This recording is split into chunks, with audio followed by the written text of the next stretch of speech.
আল্লাহ নবী সাল্লাল্লাহু আলাইহি ওয়াসাল্লাম যে জানিয়েছেন যে আমার উম্মত হবে ৭৩ দলে বিভক্ত। বনি ইসরাইল হয়েছিল ৭২ দলে বিভক্ত। আমার উম্মতের মধ্যে বিভক্তির পরিমাণ আরো বাড়বে, ৭৩টা দলে বিভক্ত হবে, যার মধ্যে ৭২টাই যাবে জাহান্নামে। কুল্লুহুম ফিন্নারি ইল্লা মিল্লাতান ওয়াহিদা, মাত্র একটা দল যাবে জান্নাতে। তারা কারা? কিলা ওয়ামান হিয়া ইয়া রাসূলুল্লাহ, ক্বালা মা আনা আলাইহি ওয়া আসহাবি, যারা আমি নবীর সুন্নাহ তথা আমার জীবন আদর্শ এবং আমার সাহাবীদের জামাতের আদর্শ পথ আর পদ্ধতিকে আঁকড়ে ধরে রাখবে, একমাত্র তারা হবে জান্নাতি দল। বাকি যারা মুসলমান পরিচয় তো দিবে, কালেমা লা ইলাহা ইল্লাল্লাহ মুহাম্মাদুর রাসূলুল্লাহ তো ঠিকই পড়বে, আল্লাহকে রব, মুহাম্মদ সাল্লাল্লাহু আলাইহি ওয়াসাল্লামকে নবী, কাবাকে কিবলা, কোরআনকে ধর্মগ্রন্থ তো ঠিকই বলবে, কিন্তু নবীর সুন্নাহকে নিজের আদর্শ বানাবে না, জামাত সাহাবাকে নিজের রোল মডেল এবং আইকন হিসাবে গ্রহণ করবে না। তাদের পরিচয় হতে পারে মুসলমান, আদম শুমারিতে তাদেরকে গণনা করা হতে পারে মুসলমান হিসাবে। যখন বলা হবে ৮০০ কোটির মধ্যে ১৮০ কোটি আছে মুসলমান, তখনও তাদেরকে মুসলমান হিসাবেই গণ্য করা হবে, কিন্তু বাস্তবে তারা জান্নাতি না, বরং জাহান্নামী দল হবে। এই জামানায় যেমন কাদিয়ানীরাও নাগরিক পরিচয় সূত্রে তো মুসলমান, দেখেন না গর্বের সাথে বলে ডিবেটার, কয়েকদিন আগে উমরা করে এসেছি, শীঘ্রই হজে যাব, গিয়ে হজ করে আসব। কি গর্বের সাথে বলছে, গোটা মুসলিম উম্মাকে শুনিয়ে শুনিয়ে।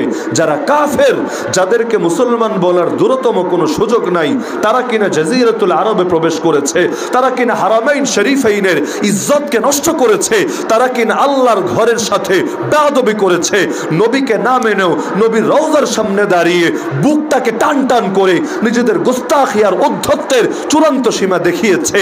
আবার একে তো করেছে চুরি, তার উপর করেছে সিনাজুরি। গোটা উম্মতের উপর তো ফরজে কিফায়া দায়িত্ব, ইন্নামাল মুশরিকুনা নাজাস ফালা ইয়াকরাবুল মাসজিদাল হারাম বা'দা আমিহিম হাযা আখরিজুল ইয়াহুদ ওয়াল মুশরিকিন মিন জাজিরাতিল আরব। আরব উপদ্বীপ হলো পবিত্র ভূমি, হারামাইন শরীফাইন হলো পবিত্র জায়গা। এখানে কোনো কাফের ঢুকতে পারবে না, কোনো মুশরিক ঢুকতে পারবে না, কোনো হিজবুত তাওহীদের কর্মী ঢুকতে পারবে না, কোনো কাদিয়ানি ঢুকতে পারবে না, কোনো আহলে কোরআন ঢুকতে পারবে না। গোটা উম্মতের উপর ফরজে কিফায়া দায়িত্ব, যে কোনো মূল্যে এই কাফেরদের থেকে, মুশরিকদের থেকে, নাস্তিকদের থেকে, মুরতাদদের থেকে, মুলহিদদের থেকে, জিন্দিকদের থেকে, লাদিনীদের থেকে এই পবিত্র ভূমিকে হেফাজত করতে হবে, ওদের নাপাক অস্তিত্ব থেকে এই জমিনকে পাক রাখতে হবে। কিন্তু দেখা যাচ্ছে গোটা উম্মতের সামনে গর্বের সাথে ওরা জানাচ্ছে ওরা ঠিকই ভূমিগুলোতে প্রবেশ করছে, আর গোটা উম্মত যে ফরজ তরকের পাপে পাপী হয়ে আছে, এই সবকটাই উম্মতকে হাতে কলমে জানিয়ে দিচ্ছে।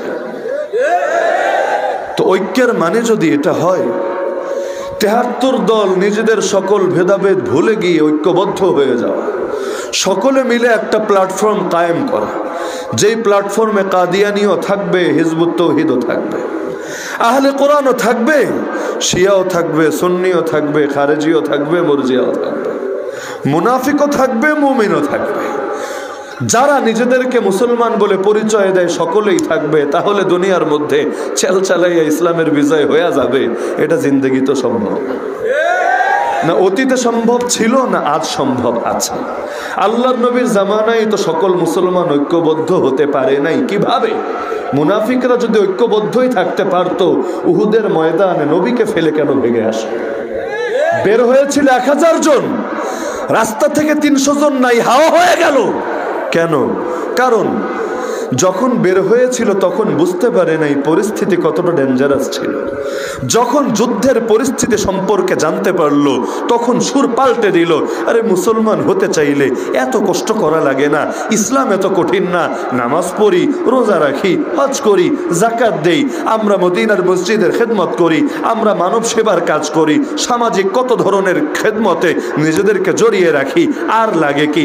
জিহাদ নবী করুক না, নবীর সাহাবী আবু বকর, ওমর যাদের বেশি এশক আছে তারা গিয়ে করুক না। ওই বনি ইসরাইল যেমন বেয়াদবি মার্কা জবাব দিয়েছিল, ইযহাব আনতা ওয়া রাব্বুকা ফাকাতিলা ইন্না হাহুনা কায়িদুন, এই মুসা তুই যা, তোর খোদা যা, তোরা দুইজন গিয়া লড়াই চালা, আমরা এখানে বসে বসে তামাশা দেখব। এই যুগেও দেখে না কত লোক বলে আমরা ইসলামের খেদমত করি, তবে ইসলামের এই দিক, এটারকে হারাম, এটার উপর মোহর মেরে দিলাম, এটার চর্চাও নিষেধ, এটা বলাও নিষেধ, এটা শোনাও নিষেধ, এটা করাও নিষেধ, এটা প্রচার করাও নিষেধ, এটা নিয়ে শিক্ষা দীক্ষা অর্জন করাও নিষেধ। হ্যাঁ, আমরা অনেক পাক্কা মুসলমান। তো ওই জামানার সাথে মিল পাওয়া যায় কি না? বলেন না, যায় কি না? এখন আপনি যদি বলেন আবু বকর আর আব্দুল্লাহ বিন উবাই ইবনে সালুল উভয়কে এক প্ল্যাটফর্মে আনবেন, সেই প্ল্যাটফর্মে যদি ঐক্য করতে চায় উভয়কে কিছু ছাড় দিতে হয়, কম্প্রোমাইজ করতে হয়। কম্প্রোমাইজ ছাড়া কখনোই ঐক্য হয় না। দুনিয়ার মধ্যে রাজনৈতিক ঐক্য যখন হয় কখনো কম্প্রোমাইজ ছাড়া হয় না, প্রত্যেককেই কিছুটা ছাড় দিতে হয়, একটু নত হতে হয়, তখনই গিয়ে ঐক্য হয়। এবার আমাকে বলেন, আবু বকর রাদিয়াল্লাহু আনহু কি নিজের ব্যাপারে, নিজের আদর্শের ব্যাপারে ছাড় দিবেন এই মুনাফিকদের সাথে ঐক্য করার জন্য?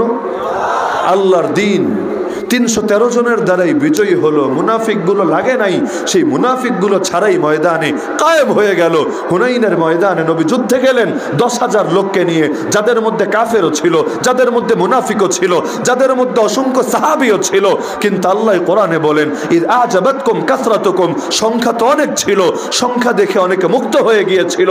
আমরা সেই জাতি যারা 313 জন যখন ছিলাম তখনই হারি নাই। আজ আমরা 10,000, আমাদের দুশমন আমাদের 3 গুণের চাইতেও বেশি কম।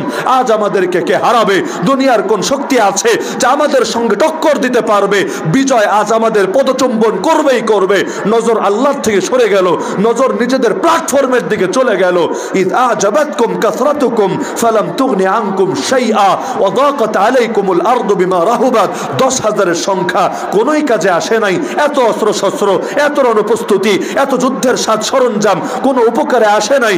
জগৎটা, জমিনটা এমন সংকীর্ণ হওয়া হলো, পালানোর জায়গায় খুঁজে পাচ্ছিল না। এক একজন এক এক দিকে ছুটছিল। নবী যে ময়দানে দাঁড়িয়ে আছেন, নবীর উপরও যে তীর বৃষ্টি আসছে, সেটা লক্ষ্য করাই তারা ভুলে গিয়েছিল। তো কি হবে এমন সংখ্যা দিয়ে? আল্লাহর ওয়াদা কখনোই সংখ্যার সাথে ছিল না। আমার নবী যখন দুনিয়া থেকে যান, মুসলমানের সংখ্যা 2 লাখও হয় নাই। সেই 2 লাখের কম মুসলমানের সংখ্যা, তাদের নাম শুনলেও, তাদের তাকবীর শুনলেও রোম আর পারস্যের প্রাসাদগুলোতে কম্পন ধরে যেত। আর 2 লাখ থেকে বাড়তে বাড়তে 180 লাখ না 180 কোটি হয়ে গেলাম, কিন্তু আমাদের নাম শুনলে না আমেরিকার মসনদে কম্পন ধরে, না ইসরায়েলের নেতানিয়াহুর কলিজায় কম্পন ধরে, না আমাদের নাম শুনলে দুনিয়ার কোনো তাগুত বা বাতিল মোটেও এটাকে সিরিয়াস মনে করে। আজ মাহফিলে আসার আগে পত্রিকায় দেখলাম, সেখানে রিপোর্ট করেছে ওই যে কোন জায়গায় আগুন লেগেছে, সেই টেক্সটাইলের মালিককে কোর্টে পুলিশের একজন এসআই কোর্টে তাকে উপস্থাপন করেছে তার কোমরে গরুর রশি লাগিয়ে। এ কারণে সেই এসআইকে ক্লোজ করা হয়েছে, তার বিরুদ্ধে বিভাগীয় তদন্তের ফয়সালা করা হয়েছে। তাকে 7 দিনের মধ্যে কারণ দর্শাতে বলেছে, না হলে তার বিরুদ্ধে অ্যাকশনে যাবে, এই হুঁশিয়ারও জানিয়ে দেওয়া হয়েছে। অথচ এর চাইতে জঘন্য আচরণ আমাদের মাথার তাজ, যাদের সাথে একবার মুসাফাহা করার জন্য এই দেশের কোটি কোটি মানুষ পাগল হয়ে থাকে, যাদেরকে একবার দেখতে পারাও অনেকে নিজের জীবনের জন্য সার্থকতা, সফলতা আর সৌভাগ্যের প্রতীক মনে করে, তাদেরকে যে শুধু কোমরে গরুর রশি লাগিয়ে না, মাথার মধ্যে হেলমেট পরিয়ে, হাতের মধ্যে হ্যান্ডকাপ লাগিয়ে, পায়ের মধ্যে ডান্ডা বেরি পরিয়ে দুনিয়ার সবচাইতে নিকৃষ্ট বর্বর আসামির মতো করে উপস্থাপন করে, তখন আর কারো মানবতার কথা শোনা যায় না।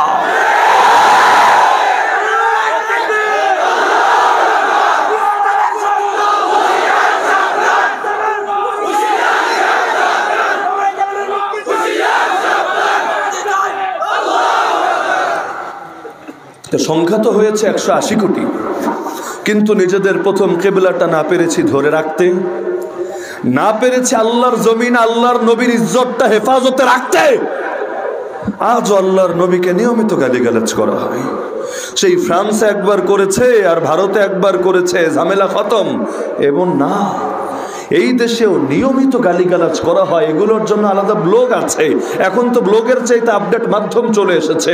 ফেসবুকে ডজন ডজন গ্রুপ এমন আছে যেখানে সকাল সন্ধ্যা নিয়ম করে করে আল্লাহকে নিয়ে ক্রিটিসাইজ করা হয়, নবীকে নিয়ে ব্যঙ্গ করা হয়, কোরআনকে নিয়ে তাচ্ছিল্য করা হয়। প্রকাশ্যে দিনে দুপুরে বসে এই কাজগুলো এই মাটিতে করা হয়ে থাকে। তো সংখ্যা তো হলো 180 কোটি।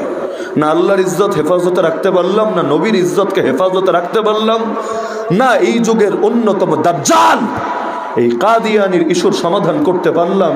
কাদিয়ানি যে দাজ্জাল, এ ব্যাপারে কোনো সন্দেহ আছে? আল্লাহ নবী বলেছেন কিয়ামতের আগে 30টা দাজ্জাল আসবে। সবচাইতে বড় দাজ্জাল ওটারে চেনেন আপনারা, সর্বশেষ দাজ্জাল সেটা দাজ্জাল আকবর, মসিহে দাজ্জাল। কিন্তু এর আগে 29টা দাজ্জাল আসবে, যাদের প্রত্যেকে দাবি করবে তার আল্লাহর নবী, অথচ নবী বলেন আমি সর্বশেষ নবী, আমার পর কোনো নবী আসবে না।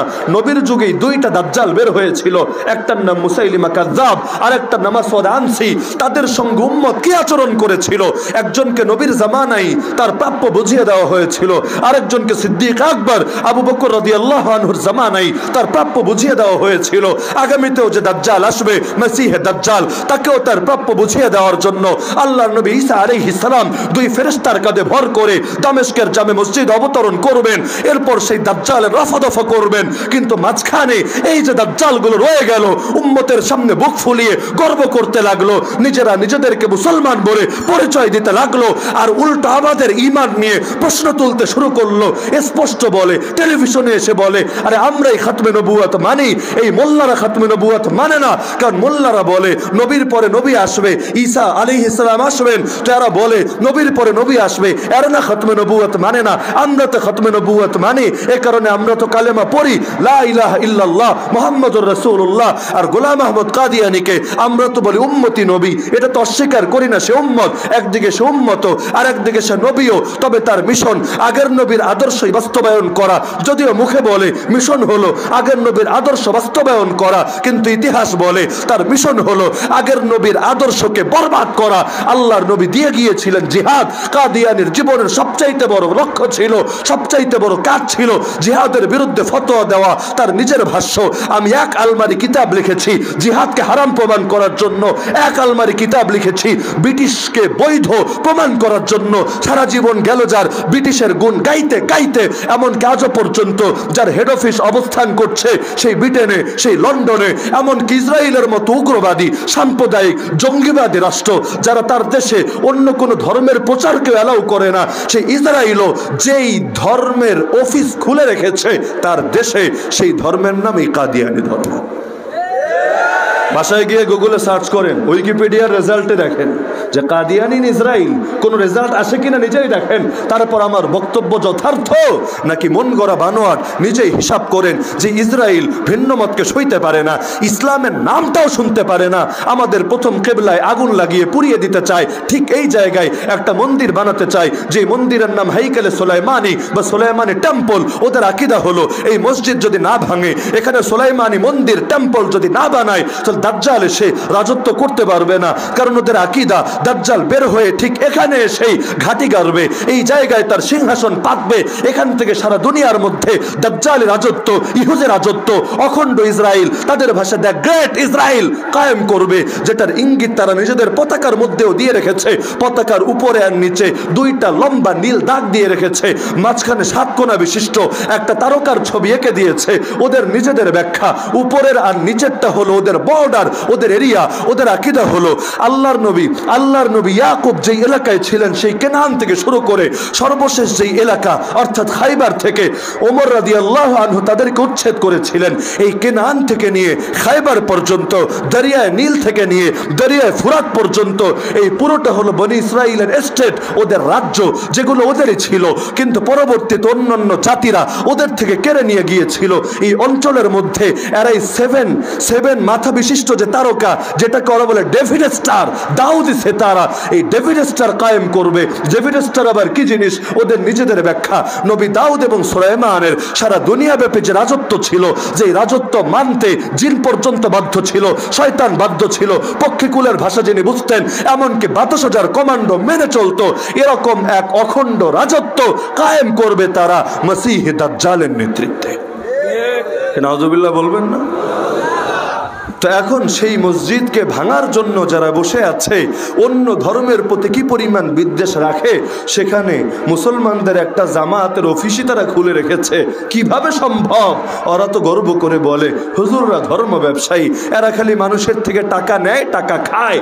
আমরা দেখেছো তোমাদের থেকে কোনো টাকা চাই না, উল্টো নিজেরা টাকা খরচ করি। হ্যাঁ, কথা তো বাস্তবিক, টাকা চাইতে হবে কেন? যার টাকা আসে ব্রিটেন থেকে, যার টাকা আসে ইসরায়েল থেকে, যার টাকা আসে প্রাণ আর আরেফ মাহফিল থেকে তাকে আবার অন্যের কাছে টাকা চাইতে হবে কেন? শয়তান তো শয়তানের দোসরদেরকে সাহায্য করবেই। আল্লাহ যেমন তার বান্দাদেরকে সাহায্য করবেন, এটাই তো দুনিয়ার স্বাভাবিক রীতি। প্রত্যেকে নিজের লোককে সাপোর্ট দেয়, এটাই দুনিয়ার স্বাভাবিক নিয়ম। আল্লাহ তার বান্দাকে সাহায্য করেন, যেমন করেছিলেন বদরের ময়দানে, যেমন করেছিলেন তালুত জালুতের মোকাবেলায় সেই প্রান্তরে, যেমন করেছিলেন আইনে জালুতে হালাকু খানের মোকাবেলায়, যেমনটা করেছিলেন এই অঞ্চলে ব্রিটিশদের মোকাবেলায়। আল্লাহ তো করেনি সাহায্য, গায়েবীভাবে বিজয় এনেই দেন। তো বলছিলাম যে ঐক্য মানেটা কি? ঐক্য মানে যদি হয় সবাই নিজের জায়গায় ছাড় দেওয়া, হক হকের জায়গায় ছাড় দিবে, বাতিল ও বাতিলের জায়গায় ছাড় দিবে, তারপর মিলেমিশে গোল আলু হয়ে যাবে, এমন ঐক্য দিয়ে দুনিয়ার কোনো উপকার হবে না। এ কারণে আল্লাহর নির্দেশ, ওয়াতাসিমু বিহাবলিল্লাহি জামিআ ওয়ালা তাফাররাকু, তোমরা সকলে মিলে আল্লাহর রজ্জু মানে কোরআনকে আঁকড়ে ধরো, ফিরকা ফিরকা হয়ে যেও না। ফিরকা বলে কাকে? আহলে সুন্নাত ওয়াল জামাতকে ফিরকা বলে না। আপনি বলবেন কেন? কাদিয়ানে যদি ফিরকা হয়, ফিরকা মানে দল, মুতাজিলা যদি ফিরকা হয়, শিয়া যদি ফিরকা হয়, খারেজি যদি ফিরকা হয়, রাফেজি যদি ফিরকা হয়, সুন্নি বা আহলে সুন্নাত এটা কেন ফিরকা হবে না? কারণ যারা মূল ধরে রাখে তাদেরকে ফিরকা বলে না। ফিরকা মানে যারা বিচ্ছিন্ন হয়ে গিয়েছে, ইফতারাকু যারা আলাদা হয়ে গিয়েছে তাদেরকে বলা হয় ফিরকা। যারা মূলের উপর আছে তাদেরকে ফিরকা বলে না। তো এখন ঐক্য হওয়ার দুইটা সূরা। এক ঐক্য হলো হকপন্থী হকের জায়গায় ছাড় দিয়ে বাতিলপন্থী বাতিলপন্থীর জায়গায় ছাড় দিয়ে ঐক্যবদ্ধ হবে। আরেকটা হলো হকপন্থী তার জায়গায় অটল থাকবে, অবিচল থাকবে, অন্যদেরকে দাওয়াত দিয়ে যাবে, বাকিরা নিজেদের বাতিল কর্মকাণ্ড ছেড়ে হককে গ্রহণ করবে। আপনি বলেন তো দুই ঐক্যের কোন ঐক্যে ফায়দা আসবে? হক ছেড়ে বাতিলের সামনে নমনীয় হলে, নাকি হকের উপর অটল আর অবিচল থেকে অন্যদেরকে দাওয়াত দিলে? যদি হকের উপর মাত্র একজন থাকে, সেই একজনকেই বলা হবে ঐক্যবদ্ধ জামাত। ইন্না ইব্রাহিম কানা উম্মাহ, কোরআনের আয়াত। নিশ্চয় ইব্রাহিম একা একটা জাতি। যখন তাকে আগুনে ফেলা হচ্ছে, তিনি বাদে আর কোন মুসলমানের নাম আপনি ইতিহাসে পড়েছেন? আমাকে বলেন সেই মুসলমানের নাম কি? একটা মানুষ পুরো জাতির মধ্যে যিনি আল্লাহকে চিনেছেন, তাওহীদ বুঝেছেন, বাকিরা চেনেও নাই, বুঝেও নাই, সংখ্যাধিক্য দিয়ে কিচ্ছু আসা যায় নাই। আল্লাহ এতগুলো লোকেরও হক বলেন নাই, জামাত বলেন নাই, উম্মত বলেন নাই। আর একটা জিনিস লক্ষ্য করেন, আপনাদের মসজিদে তাবলিগ জামাতের গাস্তের আদব শুনেছেন কোনোদিন? কে কে শুনেছেন? শুনলে বুঝবেন, দেখবেন বিকেলে যখন গাস্তে তাবলিগের ভাইয়েরা বের হয়, গাস্তের আদবের মধ্যে এই বাক্যটা বলে যে একটা জামাতের দুইটা পার্ট হবে, দুইটা অংশ হবে। একাংশ কাজ করবে বাইরে, একাংশ কাজ করবে ভেতরে। যে অংশ বাইরে কাজ করবে তাদের মধ্যে 4 শ্রেণীর লোক থাকবে। রাহবার থাকবে, মুতাকাল্লিম থাকবে, জিম্মাদার থাকবে, মামুর থাকবে। আর যে অংশ মসজিদে থাকবে তাদের মধ্যেও 4 শ্রেণীর লোক থাকবে। একজন কথা বলবে, কিছু লোক কথা শুনবে, আর 2-1 জন ইস্তেকবালে থাকবে, আর কেউ গিয়ে দোয়া মুনাজাতের মধ্যে থাকবে। তো এই যে 4-4-8 শ্রেণীর লোক, কেউ আছে মসজিদের ভেতরে, কেউ আছে বাইরে। যারা গেছে বাইরে, যেতে যেতে মনে করেন চলে গেছে 1 কিলো দূরে, 2 কিলো, 3 কিলো দূরে, তবুও বলা হচ্ছে এক জামাতের 2 অংশ। এটা বলা হচ্ছে না 2 জামাত। কোন মসজিদে শুনেছেন 2 জামাত? আরে শুনেছেন? আমার নিজের খটকা ছিল, ছোটবেলায় বুঝতাম না, দল তো 2টা, তো এক দলের 2 অংশ কয় কিনলেই গেল। আমির সাহেব তো আলাদা, এখানেও জিম্মাদার, ওখানেও জিম্মাদার, আলাদা জিম্মাদার দিয়ে দিচ্ছে। তো 2 জামাত বললে সমস্যা কি? ঠেইলা ঠুইলা 1 জামাত বানানোর দরকারটা কি? পরে এসে আমাদের এক উস্তাদের থেকে এই মাসালা হল হলো, জামাত বলে কাকে আসলে? বাজারের মধ্যে যদি 10,000 লোক থাকে, অনেক বাজার হয় না বিশাল বড়, বাজারে যদি 10,000 লোক থাকে তবুও কিন্তু বলা হবে না এটা একটা জামাত। কেন? বাজারে যারা এসেছে প্রত্যেকের লক্ষ্য আলাদা, উদ্দেশ্য আলাদা, কর্মপন্থা আলাদা। যদিও একই জায়গায় আছে শরীরগুলো, কিন্তু কেউ এসেছে আলু কিনতে, কেউ পটল কিনতে, কেউ মাছ কিনতে, কেউ কিছু কিনতে এমনি দেখতে, কেউ এসেছে মাঠে খেলতে, কেউ এসেছে গাড়ি ঠিক করতে। এক একজন এসেছে এক এক ধান্দা নিয়ে, মিশন আলাদা, ভিশন আলাদা, লক্ষ্য আলাদা, উদ্দেশ্য আলাদা, কর্মপন্থা আলাদা। যার কারণে লোক তো বহুত, 10,000 কেন 10 কোটি হলো, বলা হবে না এক জামাত, বরং বলা হবে প্রত্যেকে আলাদা। অপরদিকে এখানে শরীর এক জায়গায় না, শরীর বহু দূরে দূরে। কেউ 2 কিলো দূরে, কেউ 2 কিলো আগে, কেউ মসজিদের ভেতরে, কেউ মসজিদের বাইরে, কিন্তু বলা হচ্ছে এক জামাত। কেন? কারণ যদিও শরীর এক জায়গায় না, শরীর আলাদা, কিন্তু লক্ষ্য এক, উদ্দেশ্য এক, নেতৃত্ব এক, কর্মপন্থা এক, আনুগত্যের মূল নীতি সকলের মধ্যে এক, যার কারণে যে যেখানেই থাকুক না কেন সকলে মিলেই এক জামাত। মুসলমান দুনিয়া তো যতই হোক সবাই এক দেশে থাকবে সম্ভব না, এক জেলায় থাকবে এটা তো সম্ভবই না, সবাই ধোবাউড়া এসে বাড়ি করবে এটা তো সম্ভবই না। কেউ থাকবে চীনে, কেউ থাকবে আরাকানে, কেউ থাকবে আফগানে, কেউ থাকবে আমেরিকায়, এক একজন ছড়িয়ে থাকবে এক এক জায়গায়। তাহলে এক জামাত বলবেন কিভাবে? এক জামাত হবে এভাবে যে যেখানেই থাকুক না কেন আনুগত্য তো এক, নেতৃত্ব তো এক, লক্ষ্য তো এক, উদ্দেশ্য তো এক, মিশন তো এক, ভিশন তো এক, যার কারণে সকলে মিলেই এক জামাত। আল জামাআতু মা ওয়াফাকাল হক, জামাত বলা হয় যেটা হকের সাথে মিলে, যাদের আদর্শ তাদেরকেই বলা হয় জামাত।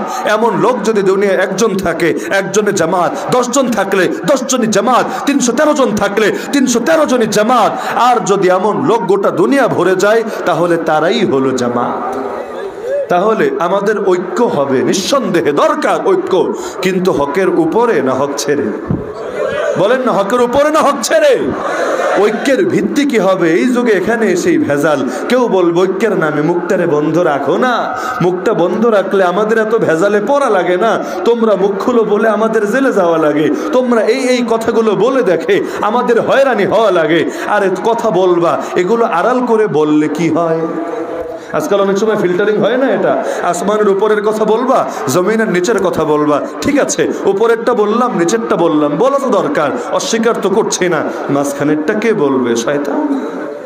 যদি উপরেরটা বলে আল্লাহর বান্দা, নিচেরটা বলে আল্লাহর বান্দা, মাঝখানেরটা আল্লাহর বান্দার জন্য অফ মেরে দেন, তাহলে বলবে কে শয়তানের বান্দা। এই সুযোগ তো আর নাই, এটা বলা যাবে, ওটা বলা যাবে না, এটা করা যাবে, ওটা করা যাবে না। এরকম ফিল্টারিং এর ভিত্তিতে যদি ঐক্য হয়, সেই ঐক্য দিয়ে দুনিয়ার কোনো পরিবর্তন আসবে? এই জামানায় দেখেন, আসেন নামাজের ব্যাপারে ঐক্য করি, জিহাদের দরকার নেই। আসেন জিহাদের ব্যাপারে ঐক্য করি, আত্মশুদ্ধির দরকার নেই। আসেন আত্মশুদ্ধির ব্যাপারে ঐক্য করি, দাওয়াতের দরকার নেই। এইরকম ঐক্য দিয়ে ইসলামের কি ফায়দা হবে? একটা গাড়ি এক চাকা দিয়ে চলবে না, ইসলাম তো বড় গাড়ি। ছোট প্রাইভেট গাড়ি ধরেন, 3টা চাকাও যদি ভালো থাকে, টায়ার একেবারে দামি টায়ার, একেবারে ব্র্যান্ড, 1 নম্বর ব্র্যান্ডের টায়ার, আর একটা চাকার খবরই নেই, পাংচার হয়ে আছে। এখন এই গাড়ি নিয়ে যাওয়া যাবে না মাহফিলে? বাড়িতে যাওয়া যাবে? যদি যেতে চান সবগুলো টায়ারই তো লাগবে। এখন একটা টায়ারের নাম ধরেন ইলম, একটা টায়ারের নাম দাওয়াত, একটা টায়ারের নাম ইসলাহ তাজকিয়া, একটা টায়ারের নাম জিহাদ। কোনটাকে ছোট করে দেখবেন? ইলম নিতে গিয়ে দাওয়াত ছাড়বেন, চলবে না। দাওয়াত নিতে গিয়ে আলেম ওলামারে বুড়া আঙ্গুল দেখাবেন, চলবে না। আবার দাওয়াত দিতে গিয়া আত্মশুদ্ধির হালকা বানায় ফেলবেন, আগাবে না। আবার আত্মশুদ্ধির মেহনত করতে গিয়া নফসের জিহাদরেই বড় জিহাদ বানায়া বদর উহুদরে ভুলে যাবেন, তবুও গাড়ি আগাবে না। গাড়িকে যদি এগিয়ে নিতে চান সবই তো লাগবে। আর নবীর কোন আদর্শ নিতে গিয়া কোনটারে ছাড়বেন? আমার নবী বয়ান করলেও কখনো এমন বয়ান করতেন জারাফাত মিনহাল উয়ুন ওয়া ওয়াজিলাত মিনহাল কুলুব। নবীর বয়ান শুনে দিলের মধ্যে ভয় ধরে যেত, নবীর বয়ান শুনে চোখ দিয়ে দরদর করে পানি ঝরতে থাকতো। আবার নবী কখন এমন বয়ানও করতেন, কানা ইযা সাইদাল মিম্বার হাজ্জাল মিম্বারু হাজ্জা। যখন মিম্বারে উঠতেন, বয়ান শুরু করতেন, মিম্বার থরথর করে কাঁপতে থাকতো। ওয়া আলা সাউতুহু, নবীর আওয়াজ লাউড হয়ে যেত, উঁচু হয়ে যেত। ওয়াহমাররা ওয়াজহুহু, নবীর চেহারা লাল হয়ে যেত। কান্নাহু মুনদিরু জাইশ, যেন তিনি কোন বাহিনীকে কমান্ড দিচ্ছেন। এই যুগে এসে কোনটা নিবেন? আরে আল্লাহর বান্দারা পাপ করছে, দিলটা নরম হওয়া দরকার, যাতে আল্লাহর দ্বীনের পথে আবার ফিরে আসে। নরম কথা বলা দরকার, যাতে চোখ থেকে পানি ঝরে, যাতে দিল আল্লাহর ভয়ে বিগলিত হয়। আবার এটাও তো দরকার, ইসলামের রূপ যারা পাল্টাতে আসে, সেটা পন্নিয়ার সেলিমের হিজবুত তৌহিদি হোক, সেটা মির্জার আহমদি মুসলিম জামাতি হোক, সেটা আহলে কোরআনি হোক, স্যার সৈয়দের অন্যান্য দলই হোক, যাই হোক না কেন, ওদেরকেও তো চালিয়ে দেওয়া দরকার। আল্লাহর একজন বান্দা যতদিন দুনিয়ায় জিন্দা থাকবে, যতদিন আমাদের ভেতরে প্রাণ থাকবে, সেই প্রাণে স্পন্দন থাকবে, যতদিন শরীরের মধ্যে 1 ফোঁটা রক্ত প্রবাহিত থাকবে, ততদিন ইসলাম নিয়ে কাউকে ছিনিমিনি খেলতে দেওয়া হবে না।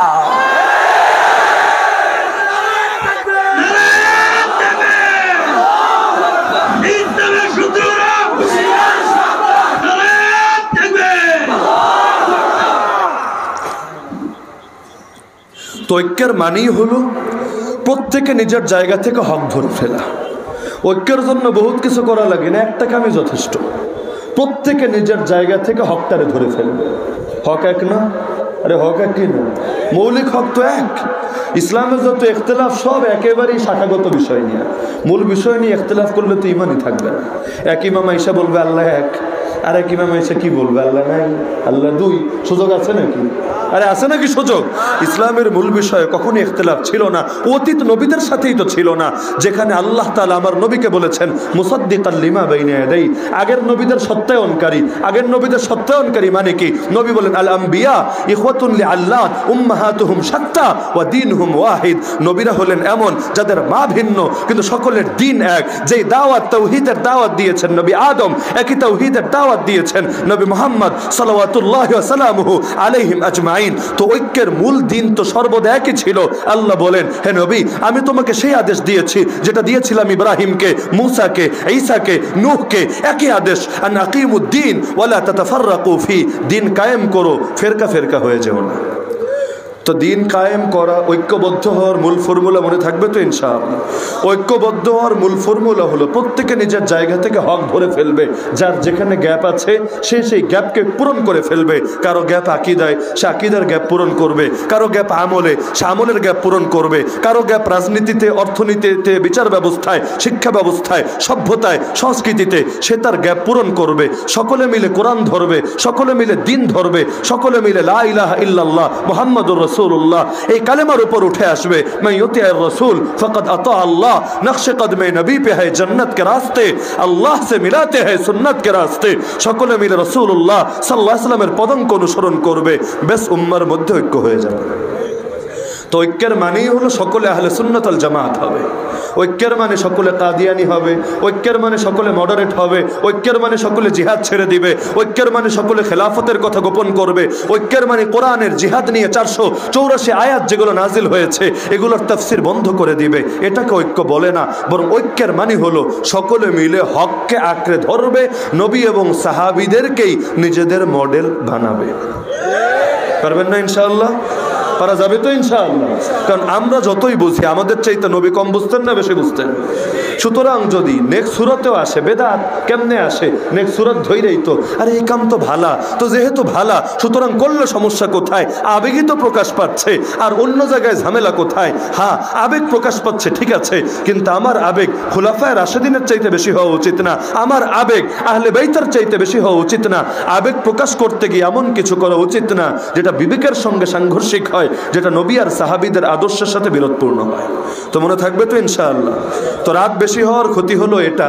তো এই আখেরি গুজারিশ আমি এটা রেখে যাচ্ছি, 17 তারিখের গুজারিশ, 16 তারিখ তো শেষই, 17 তারিখের এই গুজারিশ রেখে যাচ্ছি যে আমরা প্রত্যেককে ঐক্য কায়েমের জন্য হকের দাওয়াতকে ব্যাপক করে দিব। পারবো না ইনশাআল্লাহ? ঐক্যের নামে গোলালু হব না, কাদিয়ানির সাথে ঐক্য না, হিজবুত তাওহীদের সাথে ঐক্য না। হ্যাঁ, ঐক্য কাফের মুশরিকের সাথেও হবে, কিন্তু তোমাকে তোমার বাতিল আদর্শ ছেড়ে আসতে হবে। মির্জাকেও আমি আমার ভাই মানতে রাজি হব, কিন্তু শর্ত হলো মির্জা তার আদর্শ বাদ দিয়ে নবী আর সাহাবীদের আদর্শের উপর উঠে আসতে হবে।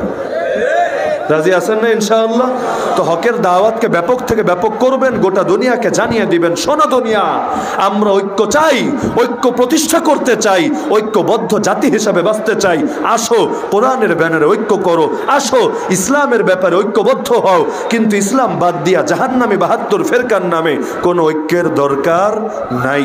আল্লাহ তাআলা আমাদের সবাইকে যতদিন দুনিয়াতে বাঁচি হক নিয়ে বাঁচার, যখন মরবো হক নিয়ে মরার, আর কিয়ামতের দিন হকপন্থী হিসাবে রবের সামনে দণ্ডায়মান হওয়ার তৌফিক দান করুন, আমিন। আজকের ইসলাহুল উম্মাহ ফাউন্ডেশনকে কবুল করুন, মাহফিলকে কবুল করুন, যারা এই মাহফিলের আয়োজন করেছেন তাদের সবাইকে সর্বোত্তম প্রতিদান দান করুন, আমিন। ওয়া আখিরু দাওয়ানা আলহামদুলিল্লাহি রাব্বিল আলামিন।